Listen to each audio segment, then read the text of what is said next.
আসসালামু আলাইকুম, আমি doctor Ashraful Islam. Maxon homeo হলের পক্ষ থেকে স্বাগতম। এখন আমি যে কথা বলবো, আমাকে এ পর্যন্ত বহু মানুষ বলছে যে এই বিষয়ে একটা ভিডিও বানানোর জন্য, যে বাচ্চা 4-5 বছর বাচ্চা থেকে 8-10 বছর পর্যন্ত, 15 বছর পর্যন্ত বাচ্চারা রাত্রে ঘুমের করে দাঁত কাটে, নাক চুলকা, দাঁত কিটকিট করে কাটে।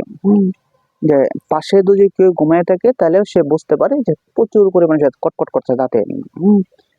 দাঁত কটকটানি বা কিটকিট করা বা নাক চুলকানির জন্য যে একটি হোমিওপ্যাথিক মেডিসিন, সেটা হলো সিনা।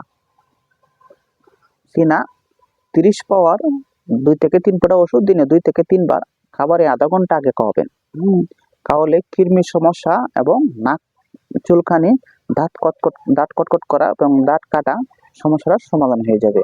এই ওষুধটা, হোমিওপ্যাথিক ওষুধটা আপনারা যে কোনো হোমিওপ্যাথিক ফার্মেসি থেকে পাবেন, এবং অবশ্যই সিনা কিনা দেখে কিনবেন।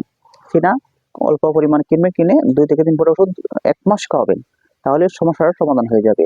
অবশ্যই এই বিষয়ে যদি কারো কোনো তথ্য লাগে আমাদেরকে জানাবেন, আমরা সঠিক তথ্য আপনাকে দিতে চেষ্টা করব। ভালো থাকেন, সুস্থ থাকেন। আসসালামু আলাইকুম।